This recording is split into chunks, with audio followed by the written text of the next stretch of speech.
All right, ladies and gentlemen, Live. live. Oh, that's it. Thanks. The heads up, Cabo. Um, we've got the man, the myth, the legend, Mr. Taylor Self in the house. Level 3 trainer, head coach. Are you head coach at CrossFit Charlotte? Yeah, I would use the term loosely. I get that. It's like in name. It's like in name only. I Yeah. guess as long as Coach Hendel's there, no one will be the head coach. He kind of still has the crown. Yeah. Founder of Sentinel Training as well. So excited to have you on, man. Yeah. I'm excited to be here. This is like probably not the most stressful week of my life, but a very stressful one. We're switching apps. And so getting everyone to switch from one to the other is like, it could go smoothly or we could lose everyone. I believe that it's going to go smoothly for you. Yeah, I'm hoping so. I So have far, that feeling. Are you you're responsible for all of the technical stuff of making the switch? No, the people on the new app are handling just about everything, but the client has to create a new account Profile. on the new app. Yeah. Yep. And that's really all they have to do. They're canceling it on the other app. They're also handling all the back end to like sync the payments, which is nice. So look at this, Taylor. Yeah. It was a seamless transition. Easy day. Thanks, John. Yeah. For John, it was seamless, but for the boomers, they're like, what is happening? How are you doing? Throwing the phone at the wall and be like, I don't understand. It's fine. They're all calling their kids to have them come over and do it for them. I have this funny idea for a reel. I'm going to do a reel with Bryce and I are going to start doing more coaching content on Instagram. That's our goal for this next year. Nice. And I have this idea for like a push press reel and like what to look for and good cues. And then I'm going to have, and then also, sorry, it's not the push press reel. It's the deadlift one. I haven't organized my thoughts, but it's like a reel on how to get someone new to set up in a neutral spine in the deadlift, cues for boomers and cues for Gen Z. So I think it'll be pretty funny. What's the difference? All right, now I gotta know. The boomer. I love it already. The boomer cues the third base coach. Like, hey, you ever seen a third base coach? And then the Gen Z cues the twerk. They don't watch baseball, but they've seen that. So I think. Yeah.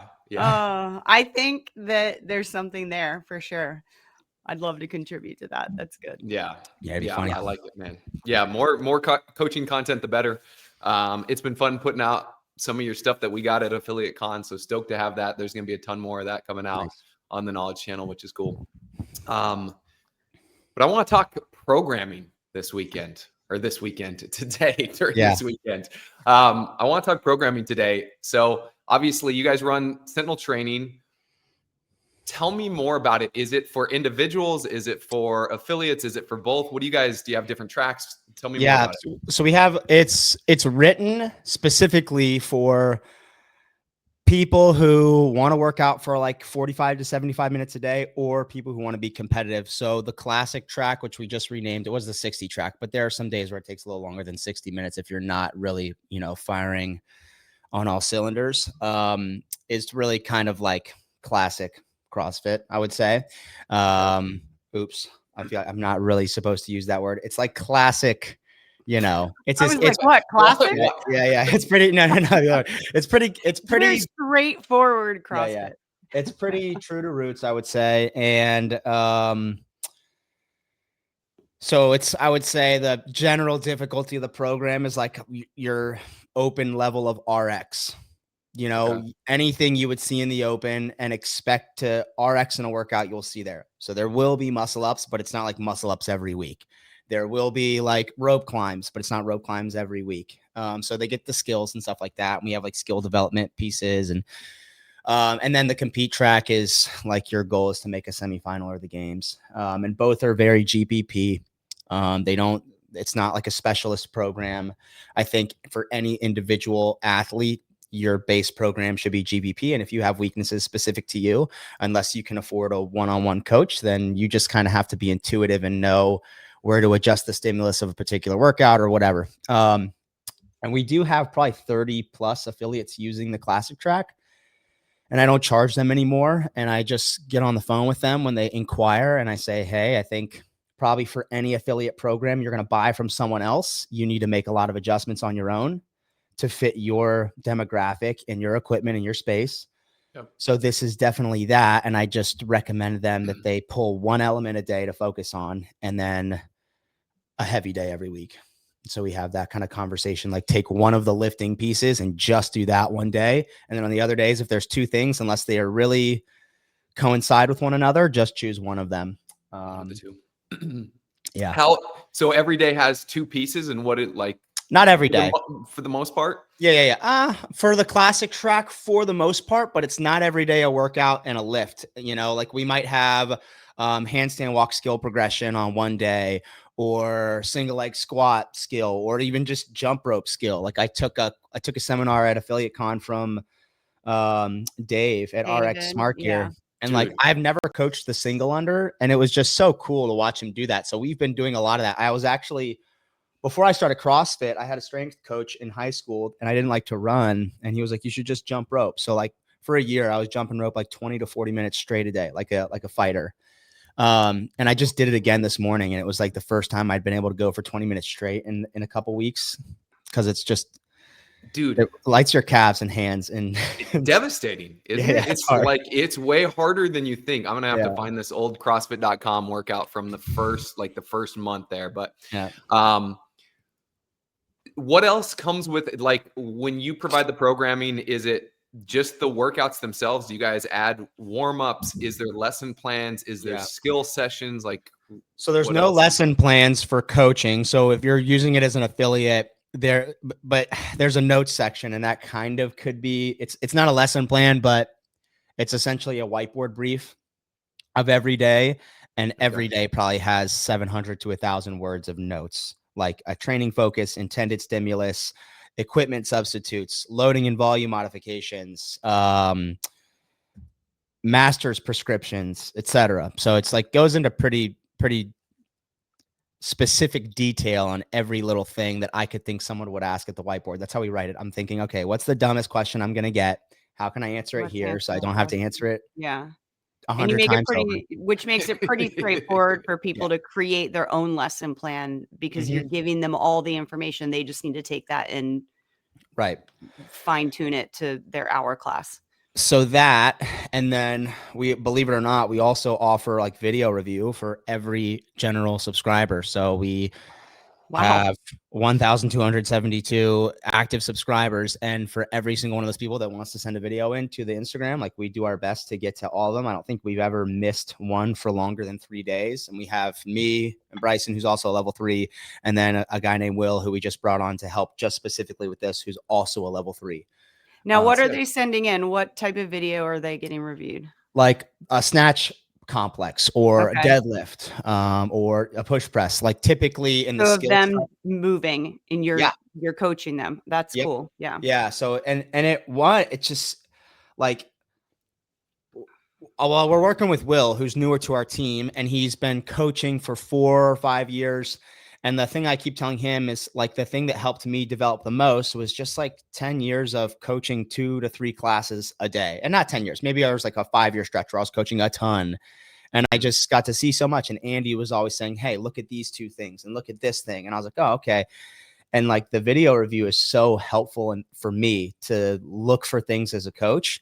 And it's pretty quick to do. I use voice memos with people. That's why we prefer Instagram. So like they can send, and I can just send them a 30-second, hey, this is what I'm seeing. I think if you tried to fix this or you try to do that, it would help a lot. And boom, I'm done. So actually that's the biggest difference, is that we actually coach people, I would say. Well, one, the workouts are better and more fun, but they're okay. All right. So let's stay with that there. I want to do better. I mean, that's the clearly better. That's for sure. We try harder. We try harder. That's what it is. All right. So we got a question from TMT Gaming here. What's the biggest difference between Sentinel, Mayhem, Hard Work Pays Off? Essentially you and every other program, other than it's better. Yeah, is coaching. The notes and coaching. Well, one, we really, and when I mean we're true to roots, I don't just mean we do a Metcon. Like, I mean, we are intentionally varied. We don't repeat the same old shit week after week after week. That's not what got people in love with CrossFit. Was like, that's what got you tired of 24-hour fitness is doing the Right. same old thing time after time. So we're trying to innovate. We're trying to be creative. We look at other places, and if we pull from somewhere else, we'll say courtesy of. And so like I've pulled from Mainsite, I'll say, hey, courtesy of Mainsite, or I'll say, hey, this workout format was inspired by this. Just to be as creative as possible and to keep things fresh. I rarely pull like verbatim workouts, but sometimes I have. And in that sense, I would like say, hey, courtesy of, but we're looking elsewhere and we're trying to learn and we're staying on our toes and we're not just like getting in a rut of doing toes to bar and wall balls as a combination every week. So that, and I think that allows people to have a lot of fun. I think a little bit of personal experience training is I've found it beneficial to make a concerted effort in a lot of workouts when writing them to make it as easy as possible for me to get intensity, especially on the compete track when you're training at a little bit of a higher volume. If you're just writing like a 21:15:9 every day, like it's so fucking hard to do Fran full gas pedal. Oh my gosh. You can't do that. Every So day. Yeah. right. Dude, So trying to make it easy on people to get intensity is really important. And then the coaching aspect. And I would say that is the most important thing. And if anyone joins Sentinel and they're like, hey, I'm new to CrossFit, what should I do? I'm like, you need to go to an affiliate. We can't teach you CrossFit over a cell phone. Online. Yeah. Right. But beyond that, like we can take people who've been doing CrossFit for 7 years and 3 of them have been in their garage, and we can like make them way better because we're actually coaching them. And that's how you really get better, is get coached. And you don't get that anywhere else for $29 a month. Yeah. Working on improvement or improving movement is huge. And I think that's the big piece. It's different than program design. Let's see. So CrossFit, flight simulator, never wants to see Taylor coming. You know what that workout is? Yeah. 5, 10, 15, 20, 25. Unbroken. Yeah, unbroken. Wait, I probably have done. What is this workout? I don't know it.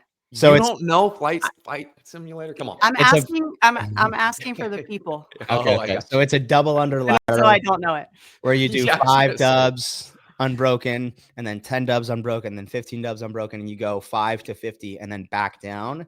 And you could, I guess, potentially do it all unbroken. I don't know. It's all double unders. There's nothing else. Yeah, it's all double unders. Single modality. Yeah, and you can stop between chunks if you want to. So you could do 5 unbroken, stop, 10 unbroken, stop, 15 unbroken. But you have to do that chunk unbroken. It has to be unbroken. And if you don't, you cannot progress until you get that chunk unbroken. Got it. Yeah, and like in 2009 and 10, when double unders were still like an odyssey that you didn't have, it was so hard to do that, and get to like 40 or 50 unbroken was devastating.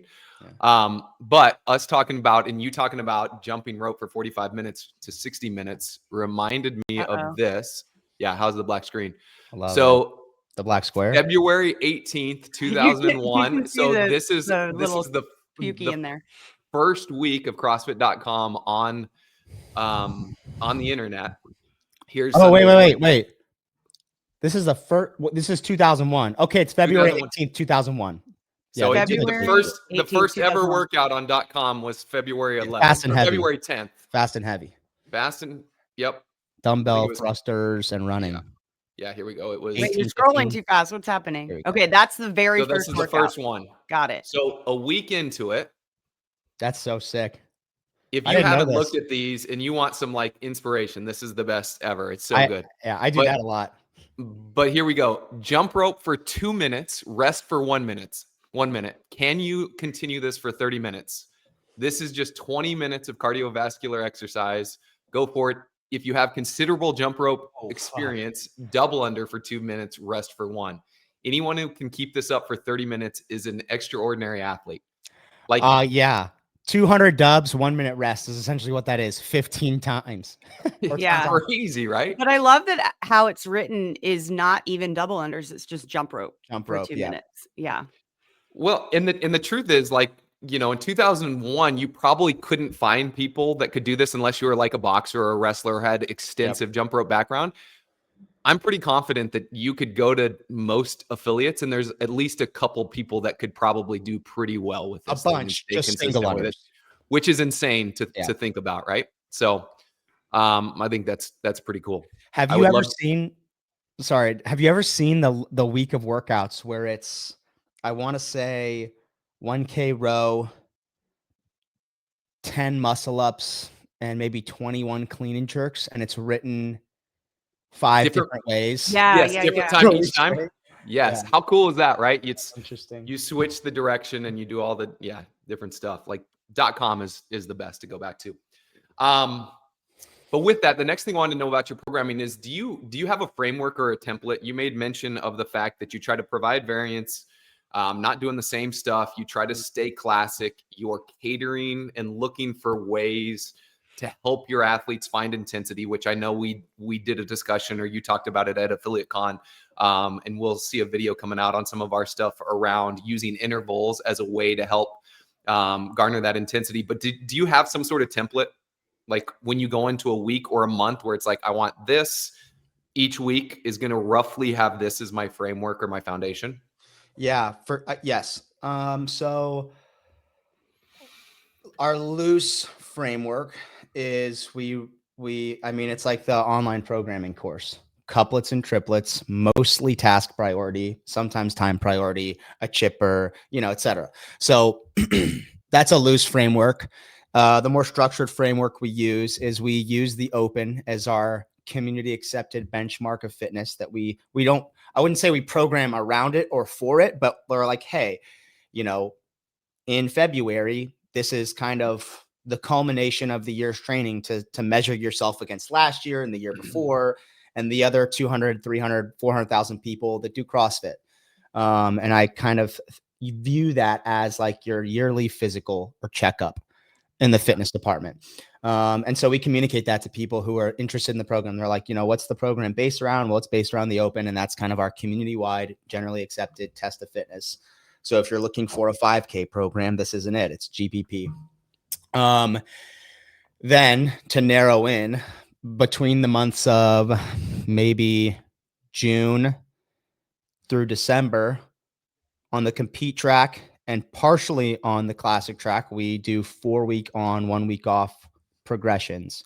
Where like if we have a few lifts, or for the compete track, if we have 5 lifts each week or 4, they'll have a 4-week progression. And that progression is more conjugate style than any other type of strength work, where it's still very varied from week to week, but the movement patterns are repeating, or the variations may repeat, but the sets and reps may change completely, or the movement variation may change, but the pattern's the same. But we're also not doing like a max effort every week. So I would say that's kind of where it's a little different from some conjugate. It's not like heavy single, heavy single, heavy single. It's not that, or heavy 5. Do you do speed work? We do some speed work, like, but not and accommodating resistance or any of that stuff, or not really, just because it's hard to accomplish that as individuals without bands and chains and all that stuff. Right. So we will sometimes do stuff like that, but I would say in the most sense, I guess I use the word conjugate very loosely, where it's still very varied. It's kind of like, I view conjugate as like a CrossFit strength program. It's not a linear progression. It's not 5-3-1 exactly for 4 weeks and then your deload week, right? Right. It's linear in the sense that it's 4 weeks on, 1 off, right? I guess, but yes, and some can be linear. So it's still a very varied approach to strength training.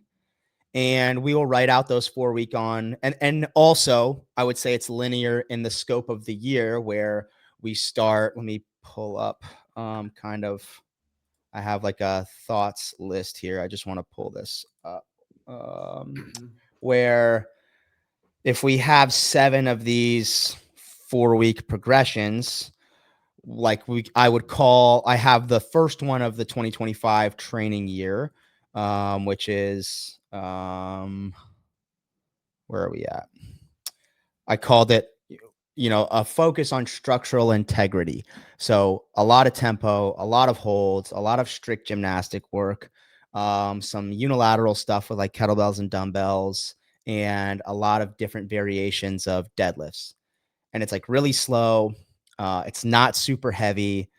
Some isometric work, stuff like that. The next one of the year is like more of a hypertrophy focus. So now you have like higher reps, a little bit higher weight. The intensity is going up a little bit in terms of like sweating and effort. And then the next one is like a focus on technique and skills. And then the next one starts to get a little heavy. I call it like heavy 1. And then the next one's heavy 2. And then the next one's like a complex focus. And the next one is like testing. And after the 7th one, we would enter what we call is like an open prep phase, where we still have strength training for the compete track each day, but it's not a 4-week on, 1-week off format. It's just completely different each week, so that for like 2 months running into the open and quarterfinals and semifinals, you can still build off of the base that you've built over the past 7 cycles, but you're not zoomed in on one thing, so that when the open comes, if you've been zoomed in on the deadlift and there's no deadlift, you're kind of screwed. Right. You get to touch as many different things as possible. So that's the most specific structure we have is that. So that kind of, and that's just to the strength, like the strength portion that just you're that. doing, Yep. right? Your regular workouts are still GPP. Yeah, we don't do any. Sometimes we'll do a machine or a run progression, but it is not like monotonous. That's one thing I hate more than anything is people who just, not people, but like when it's like a row progression, like if you've done like a true, 500-meter progression or things like that, they get mind numbing. And I think machines is a lazy way. Like it's just programming progressions like that for the machines can be lazy, and you can have just as much creativity and fun in machine work. So I kind of really focus on that when doing that. But so I want to come back to that. Let's put a pin in that just for a second.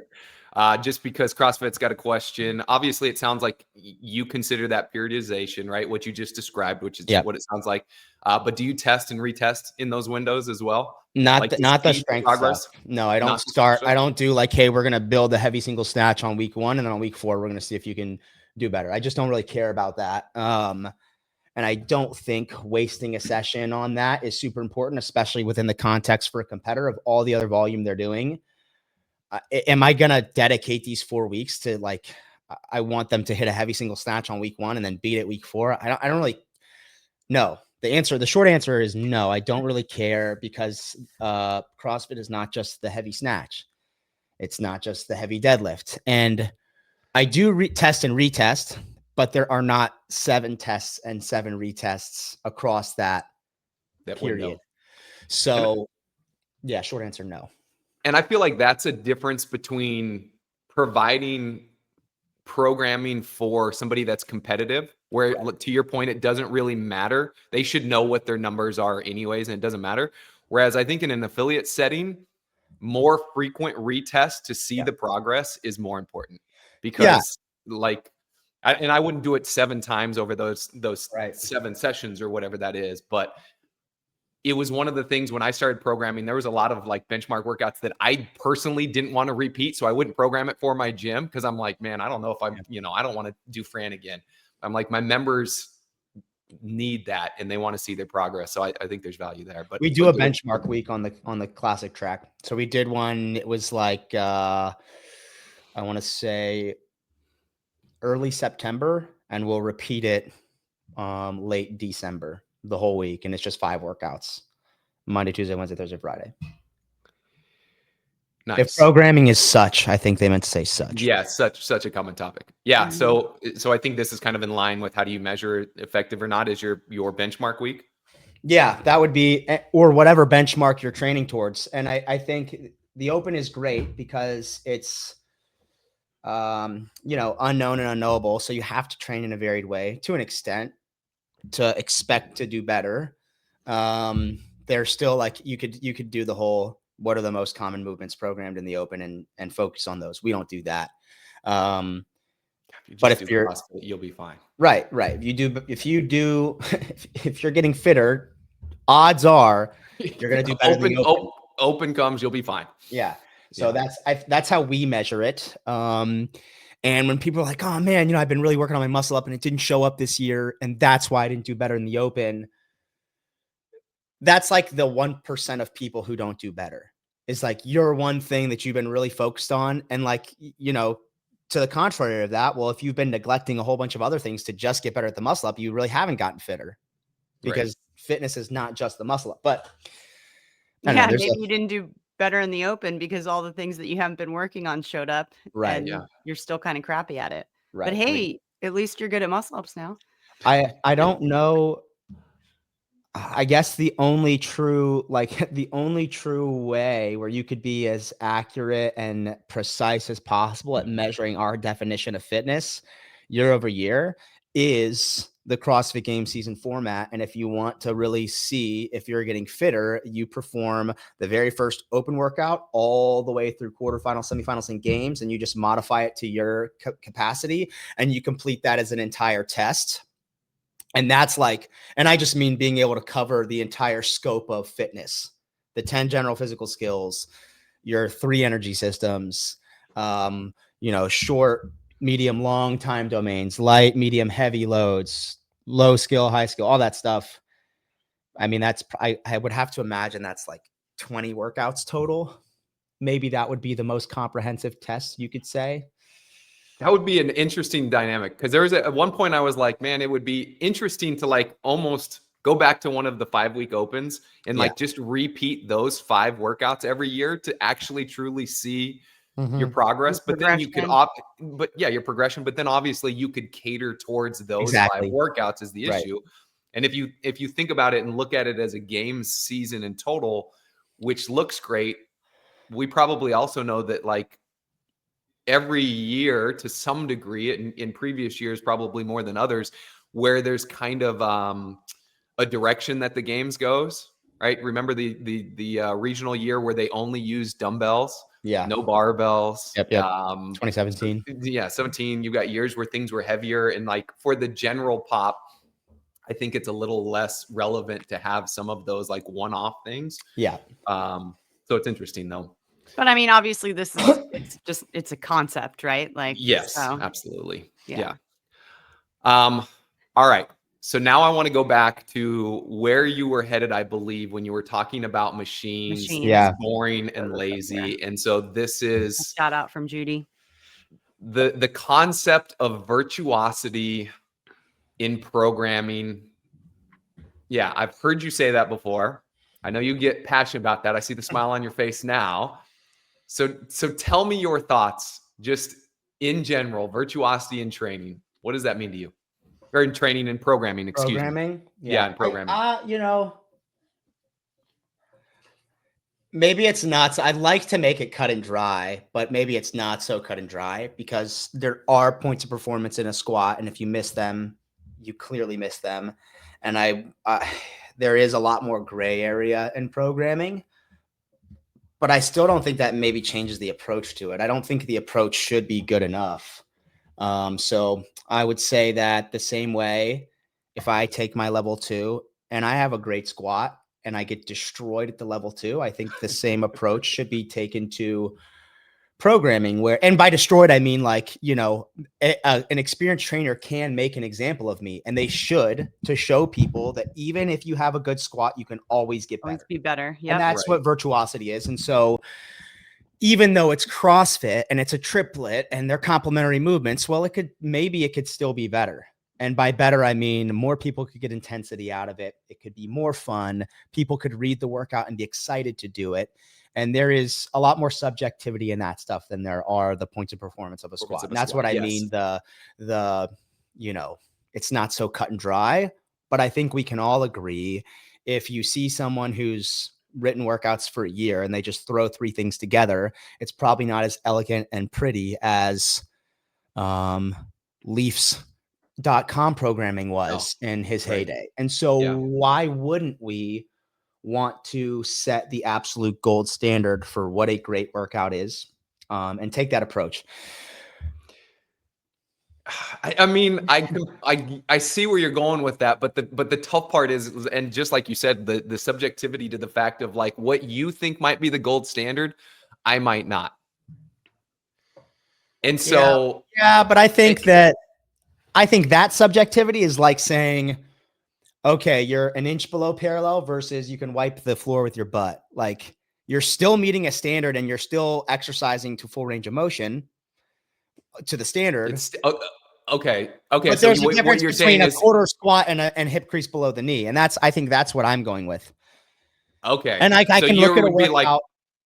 Okay. Yeah, here, I'll give you an example. There was a week when HWPO did the main site programming, and there was one that was like a 40-minute EMOM of shuttle runs. And then there was another workout that was a fuck ton of wall walks and like 1-to-1 reps of wall ball shots. And yes, you could do the workout hard and get intensity. You can do anything hard and get intensity. I could go do 100 bicep curls at 95 pounds with a barbell, 95 pounds, and get intensity. But that doesn't mean like that's a great workout. And there are just examples of workouts that are like, wow, a wall ball is not equal difficulty to a wall walk. Most people should, you could write that workout way better. Or I'll use Dave as an example. Atalanta, dumbest workout ever.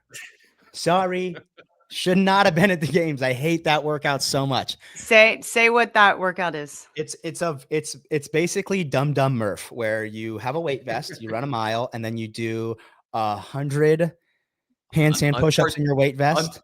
Unpartitioned. Yeah, no, unpartitioned. 100 handstand push-ups in your vest, 200 single leg squats in your vest, 300 pull-ups.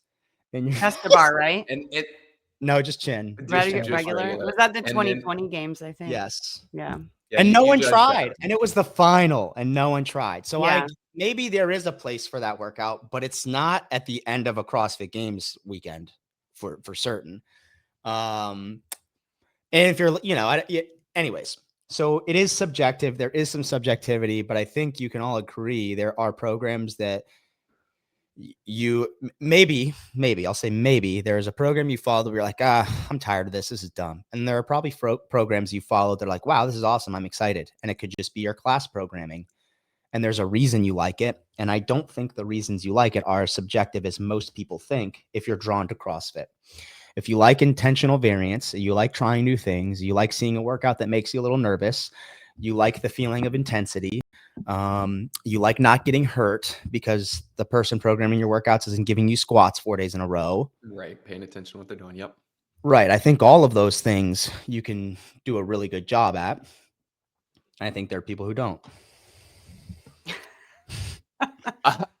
I think the wall walk one is a fantastic example of that, right? If you're doing 1-for-1, it is not, the wall ball is so irrelevant. It's not even, it might as well not even be there. Yeah. Honestly. Might as well not even be there. It just is forcing you to rest in between wall walks.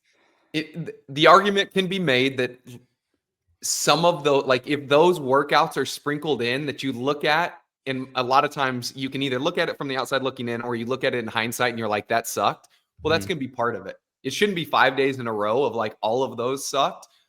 But I'm sure you program some bogeys out there. Yeah, where they're not great, right? And I know I've done a ton of that too, where I'm like, this is going to be so awesome and it's going to be so much fun. And then you do it and you're like, that didn't turn out at all like I thought. I'll say this. The hardest part of my work week is writing the notes. That takes like 5 or 6 hours. And I typically do that in one day. And then the other part is sitting with Bryson and looking at a workout. And sometimes I'm looking at a workout for 20 minutes and I'm like, there's just something about it I hate. And I don't think other programmers do that. And so I'll say this. I think most affiliate class programming and .com is way better than any online training program. And what I mean is they are really doing true to roots CrossFit. And if you're just programming one thing a day, it's so hard to fuck that up. But if you're programming for a competitor or you're programming strength cycles, it can start to really suck. And I was on a programming podcast like a couple of years ago with someone who's pretty big in the space talking about how they program their strength stuff. And they had kind of like a Wendler type progression that they recycled each year. And I was like, you recycle the same strength progression each year? Don't you think people are going to get sick of that? Why wouldn't you just make a small effort to make it a little different and have a little variance? And that way people, hey, they're still squatting, deadlifting, and pressing, but they get a transfer of skill because you're changing implements or movement variations and whatever. And it was like they'd never had that thought before. And I was like, well, yeah, of course it's really fucking easy to just copy and paste year over year, dude. Yeah, it's like that's the baseline. Yeah. And I think that happens a lot in online programs. So when I say virtuosity of programming, I'm speaking less to your one-off affiliate owner who probably does a great job because they really care about the 150 people in their gym and giving them the best workout. But I think there are a lot of big programs people follow that just assume that because they're an expert, they're getting the best, and it's dog shit. Well, and I think to that point, that's the problem with the larger scale blanket programming is it's impossible for them to program for individual gyms, because that's not what they're doing. So there has to be some sort of like larger blanket coverage there. And then, my opinion, it becomes up to the individual gym to finesse it how they need to for the people that are in front of them. Yeah, I think that's a critical component, that a lot of times if you're following a program, whoever programmed those workouts don't know the context of your gym, your athletes. So you've got to take it and manipulate it and make it work for you. There's some things here in the comments. I'm sure you weren't virtual around. shovel. Dude, I was living in Charlotte, and I was living in Uptown, and it was Peak Fitness at the time, a traditional gym, and this popped up on main site, and I did this over with a metal 25-pound plate on the barbell in the gym at 5 a.m.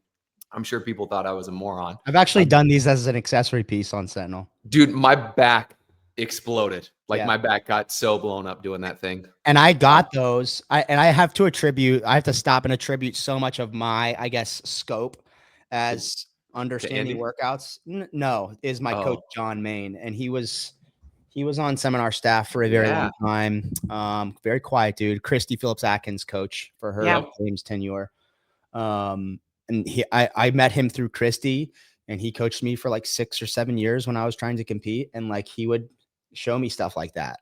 And the barbell shovel, the virtual shovel, shoveling is what say, hey, you better do these. They're going to show up in the open as like a joke. And it's just, yeah. So he is a genius too. Yeah, he's great. Judy's got a question. If HQ asked you to program a week of cap, would you do it? I would do main site for sure. Yeah, of course I would do cap. It would be stupid of me not to do that. Of course I would take the opportunity, but I would rather do main site because that's like posted on Instagram every day. Cap, I think even, I don't even think affiliate. I would say the problem with most affiliate programs is because they know they're having to cater to such a large group. It's really hard not to fall into the trap of writing something that everyone can do. And by doing that, you dilute the potency of CrossFit. And so I think if you're going to program for an affiliate, you have to create this theoretical framework for what a perfect affiliate and what a perfect model of fitness is, and just program to that and know that people are going to have to make changes. That reference point right there, and you talked about Leaf programming on .com before, like that was the best thing that he had going. And in fact, I asked him about this one time, and he wasn't constrained like we are as affiliate owners. Like when I write my programming for my affiliate, I have to think about the equipment that I have, the space that I have, where I'm at in the world, what my athletes look like. And he's like, I don't have to worry about any of that stuff. I'm going to program the things that's going to get somebody the most fit, and I don't have to have any of those constraints. And I think to your point, that's huge. Right. But more people should do that because, hey, we're not stupid human beings. And if we just cater to everyone and treat everyone like, they're not going to be able to improvise, well, then I won't ever be able to improvise. It's like SNAP benefits. It's like everyone who's dependent on the government is just going to increase their dependency.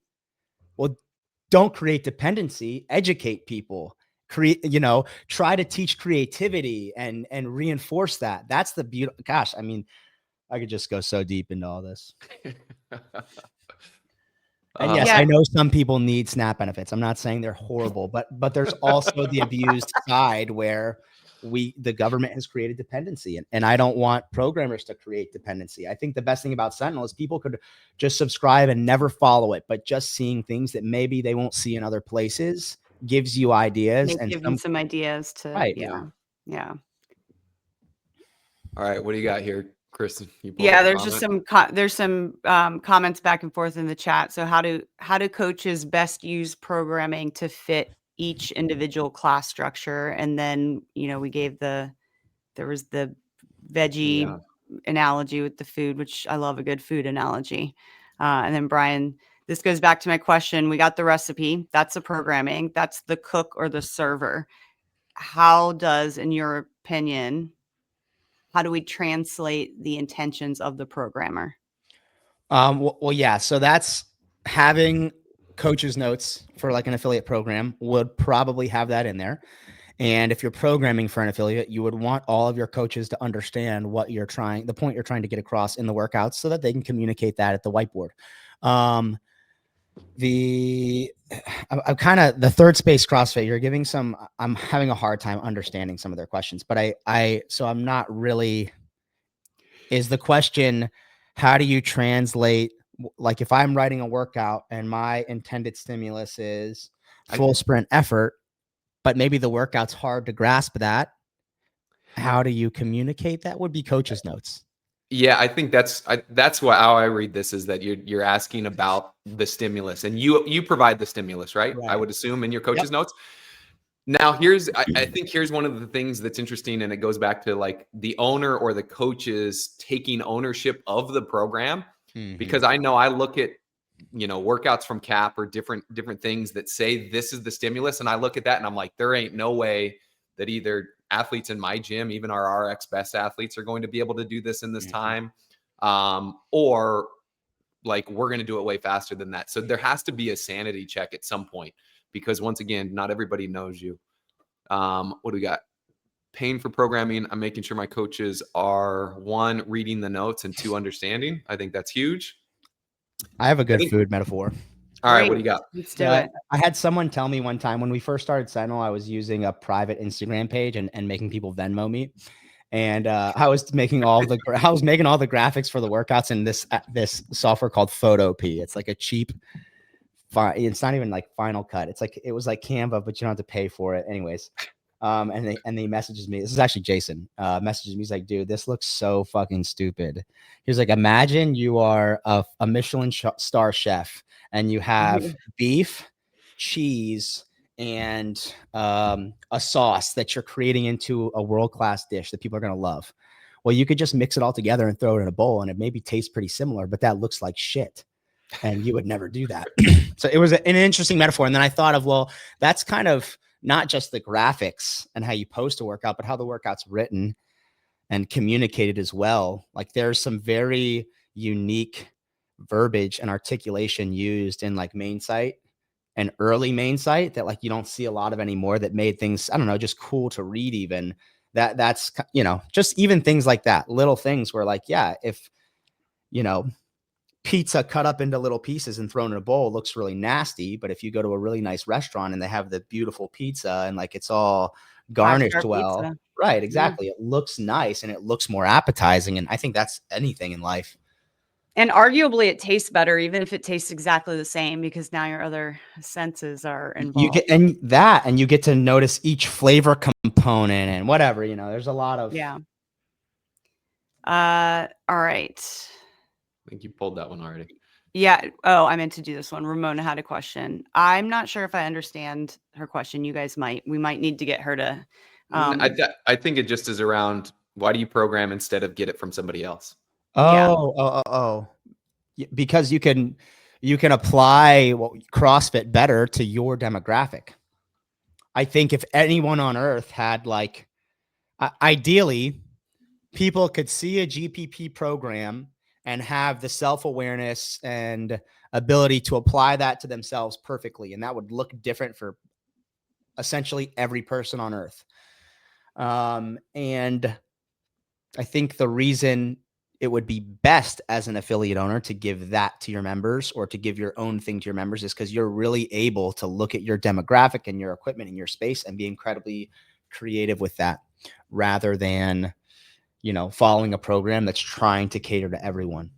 And I think a lot of gyms that follow a main program, that's an issue that they fall into, is the expectation is, hey, they're giving me like the best programming, and the programmer's like, well, I got to give everyone something that they can do. And so it's diluted. Yeah. And I think it seems like a lot of the bigger programs out there too have one person doing potentially like the strength component of it, another person doing the Metcon, somebody else doing more of the monostructural stuff. And it's like, inevitably, it's going to be hard for that stuff to sync up if everybody's got a different thought process. So with you and Bryson, it sounds like you spend a lot of time doing different things, but then coming together and evaluating to make sure that it all syncs up and it all makes sense together. Yeah. Correct. We work out a ton. And that's also probably a big difference, is you know, we definitely work out more than anyone writing the general track programming for their program out of the big name programs. We 100% are fitter and work out more. Are you testing your workouts before you? Every single one, essentially. Yeah. There are workouts we've programmed that like I've done a variation of or haven't, but they might be exactly the same with like 3 different movements or something that I've done previously. But yes, we 100% test. And you guys are doing, that's the program you follow at Charlotte, right? So Andy and I program a little differently for Charlotte. We program collectively, him and I, and essentially I try to just give as many Sentinel workouts as I can, and then also whatever he wants gets thrown in there, and we just compromise back and sounds forth. About right. Yeah. We bounce Here, ideas do everything that I've got, and then he just makes the final say. God, that's so fun. So let's go back to the monostructural stuff. I think that you made mention of how that can be boring. I know as an affiliate owner, like the 5K days or the 400-meter run repeat days, or even the rowing intervals days. Yeah. Like I know personally that those are going to be the hardest, like physically, those are going to be the hardest workouts to do, but they're also the ones that athletes look at and they're like, why am I going to drive to the gym to run the 400 meters 4 times? I can do that, just walking out of my driveway. So how do you guys approach those type of days, knowing the amount of value that come on those days, but also knowing that people aren't super fired up potentially to do those? So how do you get people more engaged and more excited to do something like that? I think using intervals is like, I would say the easiest way to like compare it is, the 5K is the most commonly programmed workout on main site. And if we program the 5K in our affiliate as often as it was programmed on main site, like those days would essentially become no show days. So the way we would get people to buy into improving something like a 5K or working on that same time domain or energy system or whatever are intervals. And I think we would have way more people show up to like an 8x400 day than a 5K day. There's one example. And then even on the rower, especially too, we're writing something like 1 on 1 off for 10 rounds, max calories. I think just reading that is different than reading, 5K row. People are going to be way more excited to come into that. And it's a lot easier to give a high intensity to 1 on 1 off, just the nature of rest.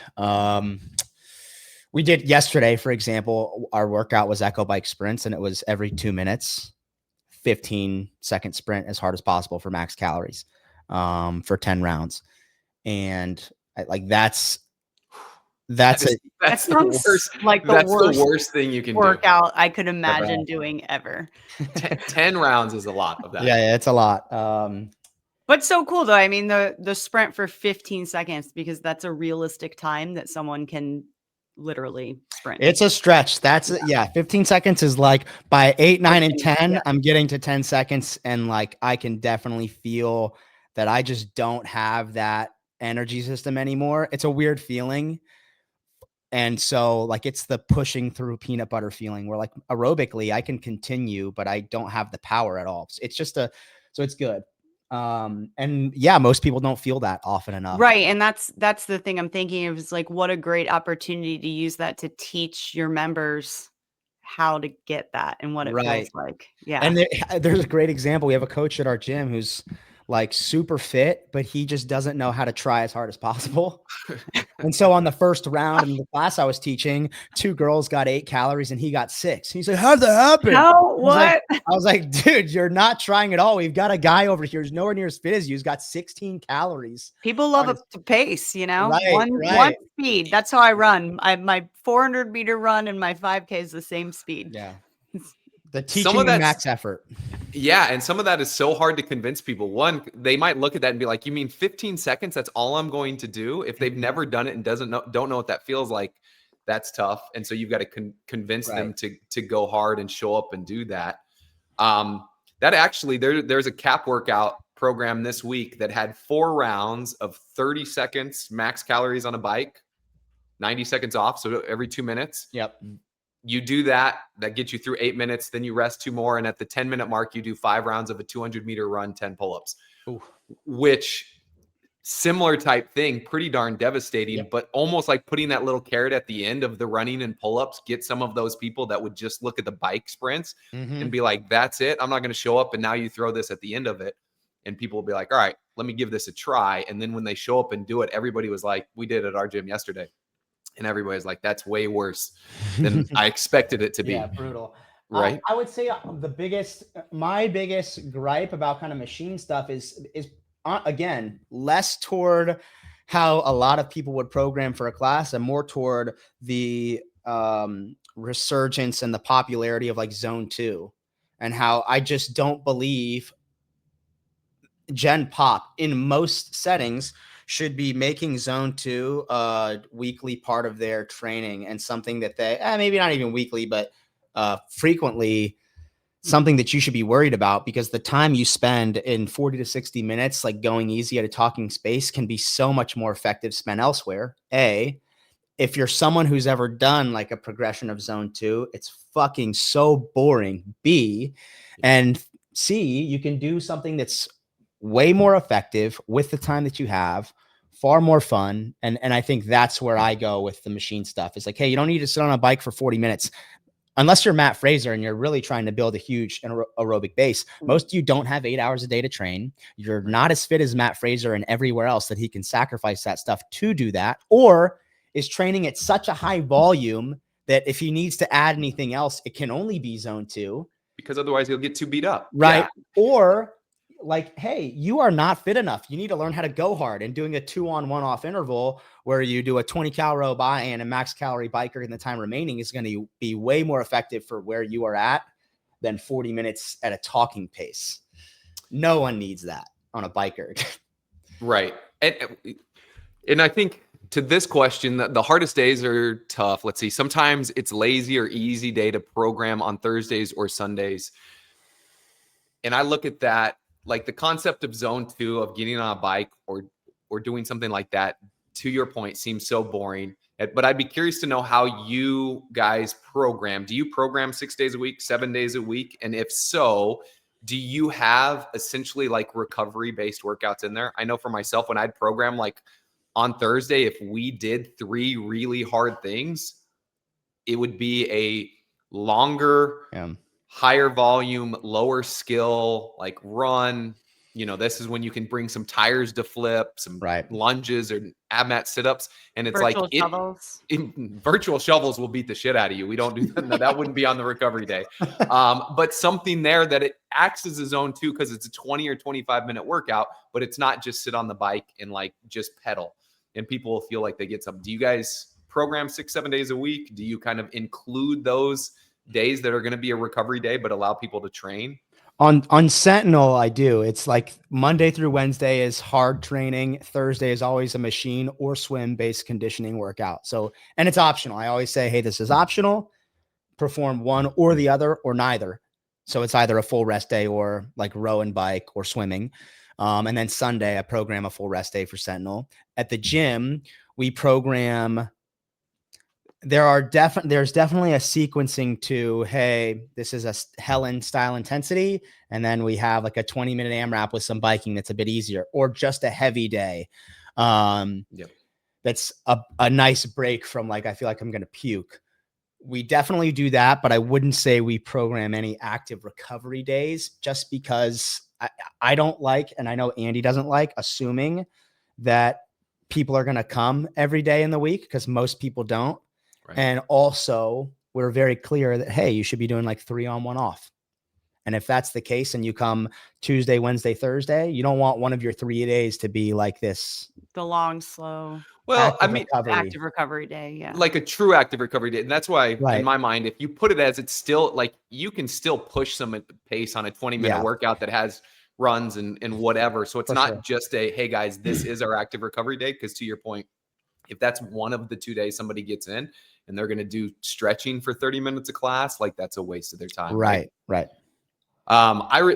I was going to CrossFit Charlotte, I think it was 2008 or 9, coach was following.com, but on the rest days, he would program himself, and they were the longest, gnarliest, like just drag your face in the dirt for not 30 a rest 30 day, minutes. in other words. Not a rest day, and not like short interval, high intensity stuff. It was great. Kokoro camp, Navy SEAL. Yeah. Yes, it was wild. It was so good. So good. Greg asked, do you program classic CrossFit Girl or benchmark workouts in Sentinel? Do you guys put those in there? Yeah, we do. But it's not at the frequency. I would probably say out of like class programming and a lot of, I wouldn't even say a lot of affiliate programs, but like class, we probably repeat and retest less frequently. We do program the girls. I love to use the girls. The most recent one we've done is Nancy. That's my favorite workout. And then we've done a couple variations of it. Like we did on partition Nancy, a 2K run into 75 overhead squats. Whoa. Yeah. And then what else? I like the newer girls a lot too. So we've done Ellen regular recently on 60, which is just 21 snatches, burpees, and yeah. So 3 rounds. Yeah. 20 burpees, 21 dumbbell snatches, alternating 12 dual dumbbell thrusters. Then we've done devastating. Yeah, brutal workout. We did it scaled up a little bit for the compete track. Which yeah, it's hard. It's just a very hard workout. So tell me, like, for yourself, if you do that workout as prescribed, so 50-pound dumbbells, what time are you getting that in? I've done it prescribed, and I'm trying to remember my exact time. For whatever reason, I want to say it was 6:38. 20 burpees is a minute, 21 dumbbell snatches in a minute, 12 dumbbell thrusters, and that's 30 seconds. And that's like maybe 6:12 or 6:38. That's the number that's sticking in my head. And that's, the gold standard for Helen was 7 minutes, right? So like, what a great workout and version of that to hit the same stimulus. Right, I would say it's probably faster the way I did it, because I did burpees over the dumbbell. I didn't do regular burpees. And then and that was the standard one with the 50s. And the one we just wrote for compete was like a 13 to 15 minute workout where it was 70-pound dumbbells and burpee pull-ups. Oh, geez. Yeah. Okay. Nice. And then we programmed Lila. So 10 down to 1, muscle ups, body weight, clean and jerks. Andy, the hundreds barbell chipper. We do girls a lot. I've done Diane recently on 60. Haven't done Fran in a while. That would probably be one to bring up. I also treat previous open workouts. Some like very benchmarks, yeah. So 17.5 we did recently. Then we did an overhead squat version. We definitely use the benchmarks. Love it. We've got this other question here from CrossFit Beaver Menace. Given the rise of training camps and their influence on programming, do you believe their methodologies have improved GPP across the space, or have they shifted it in a direction that's less beneficial? I don't believe training camps have improved GPP across the space at all. I think they've detracted from it. And I would say the one area where competitors have had, you maybe could make the argument they've had a positive influence, is the reliance on interval training. But if you read any of the earlier journal and literature stuff, they talk about interval training so much. And so if it was missed early on, it's not because it wasn't an emphasis, it's because you just missed it. Right. So I don't think competitors I think competitors and training camps for the most part largely have been a net negative programming and methodology wise, but a net positive marketing and bring people in wise for sure. But I mean, and I think the diet's a big reason I also feel that way. It's the whole carb, you need more carbs, Gatorade, and dude, even like people doing a class workout a day do not need that. And you can 100% do it doing keto if you wanted to. Oh yeah. But to think that you need the carbs that a games athlete needs, or to see those athletes eating Chick-fil-A and eating Sour Patch Kids fucking disgusts me. It disgusts me. Yeah, that's tough. That's tough for sure. Well, this has been awesome. I think we're going to have to listen to Vicente here and get you back on to talk coaching stuff specifically. I think that'd be great, especially with some of the additional content you guys are going to be putting out. But man, really enjoyed it. where can they find you? Where can they learn more about Sentinel? Where can they find you personally? Yeah, so you guys can just go to our website, trainsentinel.com. It's actually a brand new website. We just Peter, our Irishman, did the website. It's nice. So you could go there, and then everything you need to know is there. Peter. Pretty much. Yeah. Say the website one more time for us. Trainsentinel.com. Sentinel Training, the domain right. was taken. So it's TRAIN, Sentinel. Yeah, exactly. All right, cool. And yeah, Christian just put that in the comments for everybody. So thank you, sir. Thanks, Christian. Awesome, man. Taylor, thank you so much. Yeah, taking the time, man. This was great. Jessica, she's the best. She's a Masters Games athlete. Hell yeah. That's awesome. Sweet, man. Well, we'll All look right. forward to having you back on here soon. Thank you for checking out this episode of the Best Hour of Their Day podcast. Now, if you're a coach who wants to coach more effectively, impact your members, and advance your career, then the Knowledge Pro is the next step. Inside, you'll get hundreds of coaching videos, weekly calls with level 4 coaches, and direct feedback on your coaching. From homework reviews to full class breakdowns, we do it all. This is the best way to grow as a coach and take your skills to the next level. Now you can join the Knowledge Pro at besthouroftheirday.com/the-knowledge. And don't forget to subscribe to the podcast on Spotify, YouTube, or wherever you listen. Now keep coaching, keep improving, and we'll see you next time.